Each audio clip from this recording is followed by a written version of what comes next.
उधर बिहार में दिमागी बुखार पर मजलिस इत्तेहादुल मुस्लिमीन के रुकने पार्लियामेंट असदुद्दीन ओवैसी का कहना है कि हुकूमत को इस सिलसिले में आज खुद नोटिस लेना चाहिए। असदुद्दीन ओवैसी से न्यूज़ 18 के नुमाइंदे ने खास बातचीत की। सर, जिस तरह से बिहार में बच्चों की मौत हो रही है, नीतीश कुमार आज वहाँ पर गए हुए थे, विरोध हुआ है उनका वहाँ पे।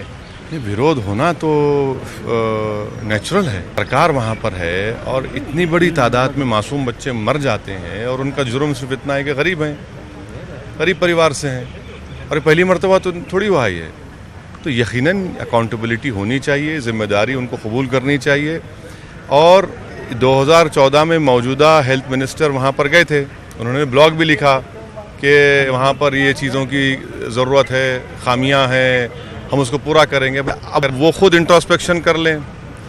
देखिए, कब तक जुमलेबाजी करते रहेंगे, सबका साथ, सबका विश्वास। अरे भाई, आप खुद नहीं कर रहे हैं जो आप कह रहे हैं, तो ये बड़ी अफसोसनाक बात है। और ये तो जुर्म है, ये तो क्राइम है कि इस तरह से बच्चे मर रहे हैं वहाँ पर। हाँ सर, आज आप जब शपथ ले रहे थे तो जय श्री राम, वंदे मातरम के नारे लग रहे थे वहाँ पे। ये हमारा असर है, ये हमारा असर उन पर है, ये हमारा जादू है, उन पर चढ़ जाता है। तो क्या आपको समय में ही याद आते हैं? हाँ, इनको जो है ना, बच्चों की मौत याद नहीं आ रही है, तो उनको हमारा असर है ये। कैमरा पर्सन सत्यप्रकाश के साथ विनीत कुमार, न्यूज़ 18 दिल्ली।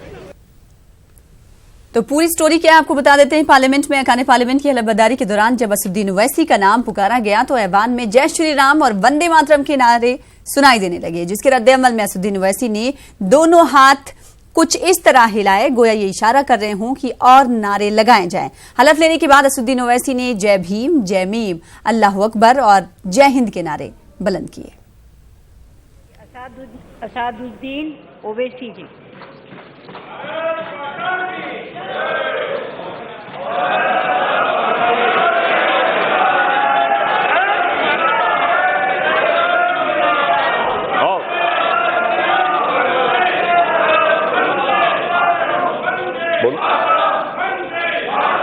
मैं असदुद्दीन ओवैसी, जिसे लोकसभा का रुकन मुंतखब किया गया है, खुदा के नाम से हल्फ उठाता हूं कि मैं भारत के आईन पर जो कानून के बमूजिब तय पाया है एतकाद रखूंगा, उसका वफादार रहूंगा।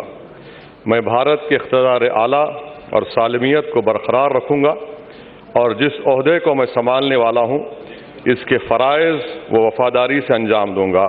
जय भीम, जय मीम, तकबीर, अल्लाहू अकबर, जय Hind.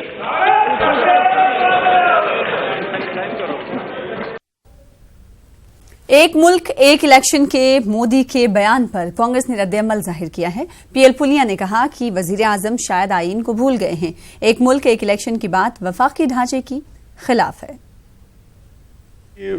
One nation one election की बात प्रधानमंत्री जी करते रहे हैं और ये कहते हैं कि इसमें खर्चा बचेगा, समय बचेगा, लेकिन वो भूल जाते हैं कि हमारा संविधान क्या कहता है। हमारे संविधान में इस तरह की कोई व्यवस्था नहीं है। ये संघीय ढांचा है और फेडरल स्ट्रक्चर में हर स्टेट की अपनी अपनी परिस्थितियाँ, अलग अलग मौसम, अलग अलग उनकी शेड्यूल, उनको ख़त्म करके और बीच में अगर राष्ट्रपति शासन लागू होता है 3 महीने के बाद, इलेक्शन तो 6 महीने के अंदर होना है, क्या वो भी फिर 3 साल के लिए राष्ट्रपति, 2 साल के लिए राष्ट्रपति शासन लागू होगा? तो ये मजाक उड़ा रहे हैं, संविधान का मजाक कर रहे हैं। कोई इस तरह की व्यवस्था फेडरल स्ट्रक्चर में संभव नहीं है। जब केवल वन नेशन का ही चुनाव होना है तो चाहे जैसे कर लीजिए, होता ठीक है।